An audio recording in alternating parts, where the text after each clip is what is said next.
Olá pessoas, eu sou a Natasha, este é o Redemoinhando e hoje é dia de mostrar para vocês as minhas leituras de janeiro.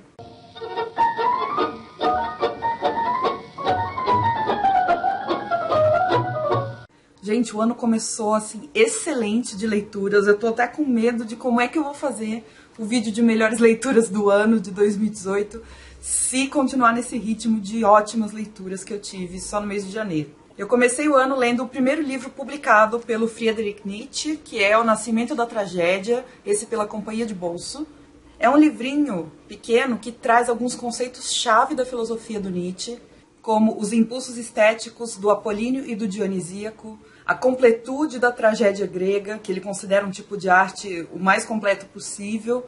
Nesse livro ele analisa, inclusive, Sófocles, Ésquilo e outros, Eurípides também. Eurípides, quando ele vai falar mais da decadência da tragédia grega, e aí nesse contexto ele também traz Sócrates e o Renascimento. Aqui ele também já traz uma crítica à arte moderna, que vai ser a mesma crítica que ele faz depois a toda a sociedade ocidental, ou melhor, a toda a cultura ocidental. Ele acha que a arte moderna é muito cerebral, é muito sem alma, vamos dizer assim. E ele trata também do renascimento do que ele chama de mito alemão. Então, para ele, na época, estavam surgindo alguns gênios alemães que estariam por trazer de volta essa coisa do mito que ele valorizava muito. Essas pessoas seriam, por exemplo, Beethoven, Bach, Wagner.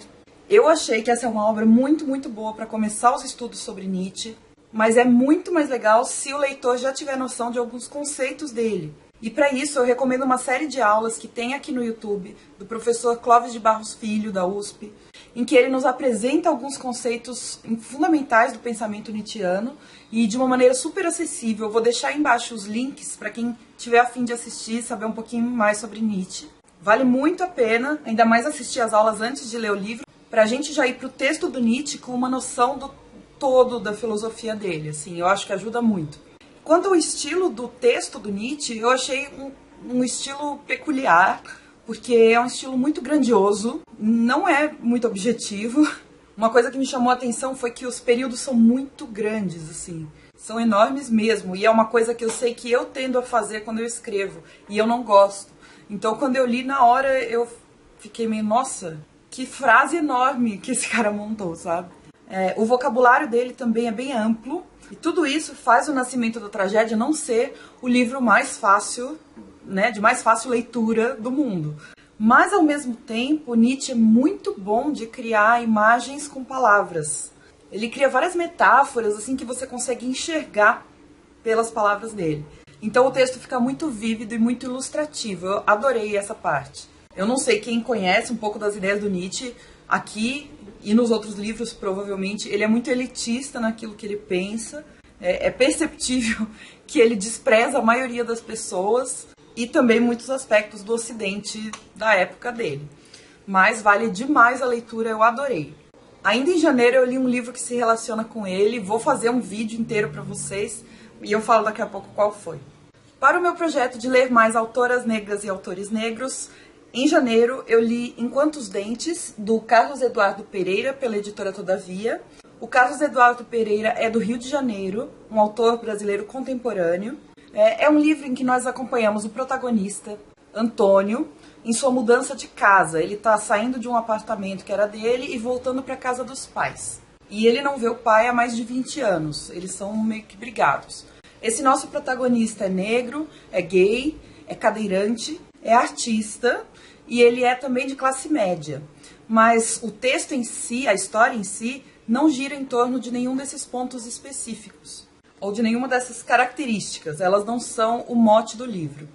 O livro se passa no dia da mudança de casa, então basicamente são algumas horas da vida desse protagonista. O livro tem só 96 páginas e nós vamos acompanhando aquilo que o Antônio vê, aquilo que ele pensa, aquilo que ele se lembra da vida dele e aquilo que ele está vivenciando. Então ele lembra, por exemplo, da época em que ele fazia a escola da Marinha, lembra do antigo apartamento, lembra da relação que ele tinha com o pai dele, que nunca foi uma relação fácil, lembra da sua infância. E é assim, enquanto isso a gente vai acompanhando ele pela balsa no Rio de Janeiro e coisas do tipo. A linguagem é simples, a linguagem também é bem objetiva. O livro tem quesinho de intimista, porque a gente entra na cabeça, no pensamento do personagem. Eu não sei se dá para caracterizar esse livro como fluxo de consciência, mas foi um pouco a impressão que me deu. E também faz um retrato, que como todo retrato é um recorte, de uma parte da sociedade brasileira. Mas o livro, assim, a leitura, infelizmente, não me passou nada de especial. Eu achei bem escrito, mas eu não me senti presa à leitura, sabe? Eu acho até que talvez esse não tenha sido o intuito do autor, assim, criar um enredo que prendesse o leitor. Eu não acho que o Carlos Eduardo Pereira tenha priorizado um enredo instigante. Então, para mim, foi uma leitura, assim, média, um pouco esquecível até. É uma palavra forte, mas não me empolgou. Mas eu preciso falar da edição da Todavia, que é muito linda, tá super bem feita, de excelente qualidade. É o primeiro livro da Todavia que eu leio, eu acho. E eu achei muito confortável, o material muito bom. Fiquei impressionada com a qualidade da editora Todavia. O terceiro livro que eu li em janeiro foi um livro incrível. Vai sair resenha dele para vocês aqui no canal. É o livro Silas Marner, O Tecelão de Raveloe, da George Eliot, pela editora José Olímpio. Esse livro eu pedi de parceria com o Grupo Editorial Record no ano passado, em 2017, e eu fui super no escuro, daquele jeito que eu gosto, né? Gostei da sinopse, queria muito conhecer a obra da George Eliot, que é uma autora que usava nome de homem para poder publicar os seus livros sem ser muito criticada pelos temas que ela escolhia. Mas, gente, esse livro é uma delícia. É uma ficção que conta a história desse tecelão, que é bastante discriminado na cidade onde ele vive. Ele é considerado uma pessoa muito estranha. Eu não posso revelar muito sobre a história. Eu só vou falar que esse tecelão perde alguma coisa com a qual ele é muito apegado e ele ganha alguma coisa enorme em troca. Mas é um livro, gente, muito bem escrito. Eu quero muito que o selo José Olímpio ou qualquer outra editora resolva publicar os outros livros da George Eliot traduzidos aqui para o Brasil, porque, nossa, eu amei esse livro. E a dica, quem me deixou empolgada para ler foi a Livrisa, ou melhor, a Isa do canal Livrisa. Ela me mandou uma mensagem no Instagram falando: Nath, você tem que ler esse livro que você vai adorar. Aí eu, na hora, me animei e fui ler. Acho que alguns dias depois eu peguei pra ler, porque eu tava finalizando outros, né? Mas já fica a recomendação aqui. Lembrando que em março tem o mês pra ler só mulheres, pra quem quiser participar. Então já fica a dica desse livro que é ótimo. Porque é uma leitura levinha, é uma leitura que aquece o coração e não é boba, sabe? Eu adorei, vai sair vídeo pra vocês. Outro livro que eu finalizei em janeiro foi o Aula Nota 10, do Doug Lemov, pela editora Penso e pela Fundação Lehman. O subtítulo do livro é 49 técnicas para ser um professor campeão de audiência. E a proposta desse livro, o autor é americano, ele tem uma grande experiência com educação lá nos Estados Unidos. E o grande objetivo dele com esse livro é reunir, numa obra só, diversas técnicas que ele observou e que ele aplicou e que funcionaram em escolas lá nos Estados Unidos. Então ele pega exemplos de professores que ele considera assim magníficos, maravilhosos, tenta traduzir essas técnicas de uma maneira fácil de aplicar em sala de aula. Eu gostei do livro, eu gosto dessa proposta de trazer uma coisa muito prática, porque óbvio que a teoria é importante, óbvio, não preciso nem falar isso, né? Mas eu sinto que nos cursos de licenciatura, nos cursos também de formação continuada de professores, a gente discute muito a parte teórica. Então, teoricamente, deve-se tratar as crianças de tal jeito. Teoricamente, deve-se aplicar as avaliações de tal jeito. Teoricamente, a aula deve ser conduzida de uma determinada maneira. Mas eu sinto uma falta imensa de coisas práticas que realmente funcionem. E essas 49 técnicas são realmente, assim, aplicáveis, num geral. Tenho críticas grandes ao livro, acho que fala muito sobre a realidade de algumas escolas dos Estados Unidos, e não necessariamente de escolas brasileiras. Acho que ele traz um viés um pouco autoritário em várias dessas técnicas, e também a valorização do conteúdo é muito forte nesse livro. Mas, de qualquer maneira, eu acho que ele pode ser útil em vários casos. Várias dessas técnicas são legais, são interessantes. Não é voltado para professores de uma faixa etária específica. nem de uma disciplina especificamente. Só a parte final que se dedica à questão da leitura, que serve para todas as matérias, mas talvez interesse mais aos professores de língua portuguesa, de língua inglesa, de línguas estrangeiras no geral, que é para ajudar o aluno a tirar o máximo da leitura, técnicas e habilidades fundamentais. Todas as outras técnicas têm a ver com motivar os alunos, estruturar e dar aulas, estabelecer e manter altas expectativas de comportamento, criar um ritmo positivo em sala de aula, estimular os alunos a pensarem criticamente, criar altas expectativas acadêmicas e por aí vai. Eu li um pouquinho aí do sumário, para vocês terem uma noção dos temas principais que ele aborda aqui no livro. É uma leitura interessante para professores, embora não acho também que tenha sido assim espetacular e a melhor de todas. Mais um livro que eu li em janeiro, esse eu li no Kindle, foi o livro Anexos da Rainbow Rowell, pela Novo Século. A Rainbow Rowell é uma autora que eu tinha ouvido falar já muito e sempre com elogios. Eu sabia mais ou menos o tipo de literatura que ela fazia, uma coisa mais levinha. E eu tava a fim de ler algo desse tipo. Vocês sabem que no Kindle eu prefiro coisas um pouco mais leves ou que não sejam tão técnicas, porque eu não consigo absorver direito quando o conteúdo é muito técnico. Então eu resolvi arriscar. Foi uma leitura bem divertida. Não achei nada assim demais, muito legal, mas foi uma leitura boa pro que eu tava querendo, sabe? Conta a história de um rapaz que trabalha numa empresa e o trabalho desse rapaz é ler os e-mails da empresa. E aí ele começa a acompanhar uma conversa entre duas colegas de trabalho e meio que se apaixona por uma delas. E aí fica num dilema de que aquilo que ele tá fazendo é antiético ou algo assim, mas ele também não vai atrás dela pra esclarecer as coisas, nem nada disso. Ele é um observador invisível, ela não sabe que ele existe, elas não sabem que ele existe, e a história fica nessa por um tempão. Mas, no geral, eu gostei sim. Só não é muito o tipo de livro que eu geralmente quero ler. Acho que de vez em quando vale a pena, mas não toda hora pra mim. Mais um livro que eu li em janeiro, gostei demais, foi o livro Demian, do Hermann Hesse, pela editora Record. Vai ter vídeo especial só pra ele. E esse é o livro que eu falei que eu vou fazer uma ponte com O Nascimento da Tragédia, do Nietzsche. Eu sei que muita gente que lê o Demian gosta bastante, muita gente que lê não gosta nada. Eu consigo entender as duas opiniões, mas eu gostei muito. Eu não gostei do final, queria deixar claro, mas eu gostei muito da leitura em si, porque calhou exatamente de ser um livro que fala tudo da filosofia do Nietzsche. Tá bom, não tudo, mas muita coisa. Há mais ou menos uns 2 meses eu tinha tido a ideia para um conto. Pensei assim, eu podia pegar a filosofia do Nietzsche e traduzir para um conto de ficção em que eu tratasse de 2 irmãos gêmeos, cada um com algumas características específicas que representassem o espírito apolíneo e o espírito dionisíaco da filosofia do Nietzsche. Eu acho que poderia ser uma maneira legal de apresentar a filosofia, uma filosofia relativamente difícil, ou não difícil, né, mas não tão conhecida, para um público mais amplo, de maneira ficcional, de maneira um pouco mais leve. Aí eu peguei o Demian para ler, e o Hermann Hesse já fez isso para mim.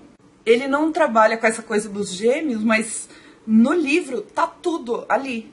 Tá o apolíneo dionisíaco, ele fala de eterno retorno, ele fala de amor fati, sociedade socrática, ele fala de martelar os ídolos. Então, assim, eu pirei no livro, basicamente. Foi uma leitura excelente que eu fiz. Eu acho que até pela sincronicidade de eu ter acabado de ler Nietzsche e ter lido esse em seguida, assim, foi maravilhoso. Achei que o final descambou, eu achei que o autor não resolveu as coisas bem, ele foi para um lado muito esquisito no final, mas isso não tirou a minha experiência de leitura no geral, sabe? Eu gostei muito de ter lido Demian. Aguardem o vídeo em que eu falo mais detalhadamente sobre essa minha experiência de leitura. Antes de eu continuar, ainda faltam aqui 3 leituras. Se você se interessou por algum desses livros e quiser adquiri-los pela Amazon, eu deixo aí no box de descrição, em todos os vídeos, os links para se você quiser comprar. E comprando por esses links, você não paga nada mais por isso e ajuda o Redemoinhando. Eu ganho uma pequena comissão da Amazon. E já que a gente tá aqui, não esquece de dar um joinha no vídeo, tá? Continuando, mais uma leitura que eu achei ótima de ter feito por agora. Eu não ia ler esse livro agora, mas eu resolvi em janeiro ir visitar os meus amigos lá em Belo Horizonte. E aproveitei que ia ter o Leia Mulheres, de BH, vocês sabem que eu adoro. E o livro do mês eu já tinha aqui em casa, que era Os Homens Explicam Tudo para Mim, da Rebecca Solnit, pela editora Cultrix.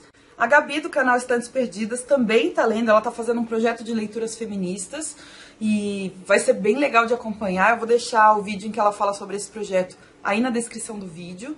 E se já tiver o vídeo dela sobre esse livro, eu vou deixar linkado aí também. Esse é um livro de ensaios, em que a Rebecca Solnit, que é uma feminista, ela é também historiadora norte-americana, faz uma coletânea de diversos textos que ela escreveu. Se eu não me engano, a maioria foi para a internet, então tá tudo disponível, inclusive, na rede, em que ela aborda diversos aspectos do feminino, por assim dizer. O primeiro artigo é o que dá nome ao livro, e o termo mansplaining, aquela coisa de um homem explicar para uma mulher sobre algum assunto que ela sabe melhor do que ele, parece que teve origem nessa explicação que ela deu nesse artigo. A Rebecca não usa o termo mansplaining, esse foi criado depois, mas a historinha que ela conta do que aconteceu com ela é o que dá origem ao termo. Mas além disso, tem um artigo muito lindo sobre a Virginia Woolf, sobre a questão do andar pela cidade. Ela fala bastante sobre a violência contra a mulher e de um jeito que não é pesado. E não me entendam mal, porque na verdade ela traz muitos dados que são dados chocantes, né? Aquela coisa que a gente conhece, número de mulheres estupradas, número de feminicídios. Mas ela explica tudo de um jeito super didático e que, na minha visão, não afasta o leitor, sabe? Eu às vezes tenho a impressão de que o texto pode ser muito agressivo, e eu entendo por que ele pode ser agressivo, me parece até meio óbvio, mas este não é. Então eu acho que pode estabelecer um diálogo com muitas pessoas que não estão tão acostumadas com o feminismo.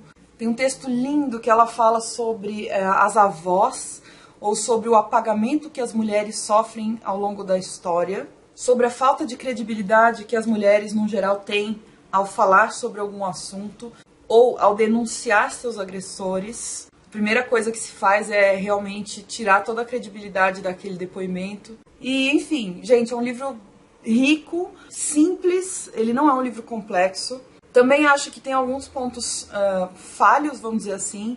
Não é um livro que aborda as diferenças entre as mulheres, como, por exemplo, o caso das mulheres negras especificamente, ou das mulheres pobres, ou das mulheres trans. Não, ele é um livro que fala num geralzão, mas eu juro, eu comprei já mais 2 exemplares para eu dar de presente, porque eu acho que muita gente tem que ler isso. É de uma maneira didática e, em alguns casos, é tão sensível que você se sente tocado por aquilo, e não só chocado. Gostei muito. Só para deixar registrado, os meus preferidos foram A Vó Aranha, A Escuridão de Virginia Woolf, A Síndrome de Cassandra e A Caixa de Pandora e a Polícia Involuntária. É um livro que traz até um pouco de otimismo para esse tema, que está difícil atualmente, né? Em termos políticos, o feminismo tem sofrido alguns reveses, mas a Rebecca Solnit trouxe uma visão, talvez até otimista demais, mas que me falta um pouco, sabe? Me deu uma certa esperancinha de algumas coisas. Eu recomendo bastante esse livro para quem se interessa pelo tema. Eu sorteei na minha TBR Jar do Grande Desafio do Culto Booktuber 2018 um livro para ler em um dia. Eu tô fazendo esses sorteios de vez em quando no Instagram, lá nos Stories. Então, se você quiser acompanhar, o meu perfil é @redemunhando. Todas as minhas redes sociais estão aí no box de descrição. E para ler em um dia, eu li Sociedade do Cansaço, do Byung-Chul Han, pela editora Vozes. Byung-Chul Han é um autor coreano, nasceu na Coreia, mas foi viver na Alemanha e vive lá há muito tempo. E ele tem uma série desses livrinhos pequenininhos, Sociedade do Cansaço, Sociedade da Transparência, e tem mais uns 2 ou 3, que são livros de filosofia sobre o século XXI, que é algo que me interessa demais. É um livro pequenininho, olha só, cabe na minha mão assim, como se fosse um livro de bolso, também é bem fininho, dá pra ler em um dia, como vocês viram. E aqui ele fala muito sobre a nossa sociedade ser uma sociedade pautada não mais pelas proibições, mas sim pela necessidade ou pelo estímulo ao desempenho. Então agora não é o excesso de negatividade que faz mal, mas sim o excesso de positividade. É aquele você pode fazer ao invés do você não pode fazer. E é por isso que as grandes epidemias do século XXI não são epidemias bacteriológicas ou virais, são epidemias neurais, que o autor fala, como depressão e ansiedade, por exemplo. Nós ficamos ansiosos para ter o desempenho que se espera de nós. Nós entramos em depressão por fracassarmos ou por falharmos em alguns pontos que se espera de nós e coisas desse tipo. A linguagem é acessível, ela pode ficar um pouco técnica às vezes, principalmente na área de filosofia, quando ele fala de alteridade, coisas desse tipo. Mas embora a linguagem seja simples, tem hora que os conceitos podem ficar um pouco mais complexos, o que pode confundir ou então chatear um leitor que esteja indo ler esse livro por puro entretenimento. Ele está dividido em 7 capítulos, tem 78 páginas no total. O Han traz ao longo do texto algumas ideias de outros autores, outros filósofos também. Eu tendo para um meio termo daquilo que ele fala, assim, uma coisa um pouco mais suave daquilo que ele fala, mas acho que faz muito sentido a discussão que ele traz, os temas que ele traz aqui nesse livrinho. E uma coisa que foi diferente do que eu esperava é que o livro é mais fragmentado do que eu estava esperando. Ele não fica o livro todo falando da mesma coisa. É como se em cada capítulo ele falasse de coisas bem diferentes com um fundinho comum. Mas eu queria que ele tivesse escrito tipo um livro inteiro sobre a sociedade do desempenho, por exemplo, ou sobre esse paradigma neuronal em contraponto ao paradigma bacteriológico do século XX. Enfim, mas eu gostei bastante do livro e eu quero ler os outros, já tenho mais uns 2 ou 3 dele aqui em casa. E o último que eu tenho para mostrar aqui para vocês, que eu finalizei em janeiro, também poderia entrar para o livro para se ler em um dia, porque ele é super curtinho, é o livro Certezas Perecíveis, da Duda Klein, pela editora Farol 3.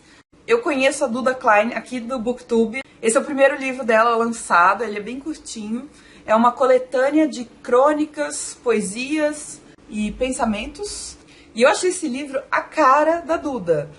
Assim como no Twitter, aqui no livro dela, ela trata de coisas com temas como capitalismo, questões existenciais, relacionamentos, cotidiano também. Eu achei que teria mais coisas de feminismo, porque ela fala bastante sobre isso, mas nesse livro não teve. E eu não sei se essa comparação que eu vou fazer faz tanto sentido, mas me passou assim a mesma sensação de quando eu li os poemas da Rupi Kaur. A Duda tem o mesmo objetivo, as poesias dela são bem curtinhas e objetivas. E o livro, gente, tá muito bonitinho. Eu adorei que na edição eles colocaram uns desenhinhos, filigranas, e que combinam muito, muito com os poemas. Dá pra ver que os desenhos foram feitos em função dos poemas. Então a Duda tá de parabéns, eu gostei bastante do livro, tô no aguardo dos próximos, tá bom, Duda? Acabaram as leituras, eu queria só dar o meu balanço final aqui pra vocês, porque em janeiro teve a Jornada MLV, que foi a maratona literária proposta pelo Geek Freak, pelo Vitor Almeida, do canal Geek Freak. Aconteceu de 13 a 27 de janeiro, eu escolhi o Team Galtero. Lá no meu Instagram eu coloquei minha TBR, eu fui atualizando as pessoas também nos stories. Se você quiser me acompanhar nas maratonas, saber como é que eu leio e tal, me segue lá no Instagram, porque é por lá que eu consigo fazer essas atualizações. Na maratona eu acabei lendo coisas a mais do que o que eu tinha de meta, na verdade porque eu peguei alguns outros livros que não estavam previstos, e o total de páginas lidas na Jornada MLV foi 903 páginas, e a média de páginas por dia, então eu dividi esses 903 por 15 dias, e ficou 60 páginas por dia, mais ou menos. O que não é um número tão alto, mas eu considero um número bom para se ler por dia. Não é um número tão alto, eu quero dizer, assim, em relação à média do que o pessoal lê em maratonas, né? Mas para mim foi um ritmo ótimo, eu não me matei de ler, até porque eu tava viajando, foi meio corrido o negócio, mas eu consegui atingir todas as metas a que eu tinha me proposto. E uma última coisa, eu sei que esse é um vídeo de leituras, mas em janeiro eu vi tanta coisa legal fora de leituras que eu queria dar algumas dicas. A primeira é uma dica de podcast. Gente, eu descobri para que serve a academia, e a academia serve pra gente ouvir podcast. Sabe aquela coisa de ficar na esteira, ficar no elíptico meia hora e não ter o que fazer, que eu odeio? Então, gente, isso daí é pra gente ouvir podcast. Pra quem não sabe, podcast é como se fosse um programa de rádio, então é só áudio, e sobre alguns temas específicos. E eu tô começando a ouvir os podcasts pelo Curta Ficção, e uma das hosts é minha amiga virtual, Jana P. Bianchi, que também é autora, e é um podcast muito legal sobre literatura e parte muito do ponto de vista dos autores. O que eu acho bacaníssimo é que lá eles falam às vezes sobre editoras, como é que funciona uma editora, que é muito legal pra gente saber, nós leitores, né? Fala muito sobre técnicas de escrita, que na verdade também servem para nós leitores, principalmente os booktubers e pessoas que fazem resenha, analisarem um livro. Então eles falam, por exemplo, sobre cliffhangers, que são aqueles ganchos que nos deixam curiosos no livro. Falam sobre como criar um início de livro impactante. E aí eu, como leitora, passei a prestar mais atenção nesses detalhes, que às vezes eu não sabia muito bem racionalizar, e agora, com as informações que o podcast me passou, eu consegui. Então eu estou adorando, link pro podcast Curta Ficção vai estar aí no box de descrição. Outra coisa que eu quero indicar é que eu comecei a ver a série Cosmos, que originalmente era apresentada pelo Carl Sagan, e agora está sendo apresentada pelo Neil deGrasse Tyson, ambos grandes divulgadores científicos, astrofísicos, e é uma série de gente nerd para quem gosta de saber assim sobre a vida, o universo e tudo mais. Fala sobre a evolução das espécies, fala sobre os planetas, fala sobre o universo, fala sobre o espaço-tempo. É muito legal. Está disponível na Netflix. O nome da série é Cosmos. E a última indicação que eu quero fazer é de um programa de TV que eu assisti por um acaso assim de manhã no canal GNT, que é o programa Palavras em Série. Eu não sei se ainda está passando ou se acabou a temporada, mas deve estar disponível em algum lugar e eu vou atrás, porque o programa que eu assisti foi com a Regina Casé sobre a Clarice Lispector. E eu adorei. Era assim, era a Regina Casé recitando alguns contos, alguns poemas, algumas frases da Clarice Lispector e comentando essa literatura, entrelaçando com a vida dela. E, gente, eu achei lindo. É super sensível, tudo a ver com literatura e vale muito a pena. Eu vou procurar os outros episódios. Pronto, era isso que eu tinha para falar para vocês sobre o mês de janeiro. Espero que vocês tenham curtido as leituras que eu fiz. Não se esqueça de dar um joinha para mim, que ajuda muito. Eu quero saber se o mês de janeiro de vocês foi tão bom de leituras quanto o meu, porque tem pelo menos uns 3 livros aqui que entram fácil nas melhores leituras do ano, ou pelo menos naquelas leituras excelentes do ano. Que fevereiro seja bom com a gente e a gente se vê quinta-feira no Book Haul. Um beijo pra vocês, tchau!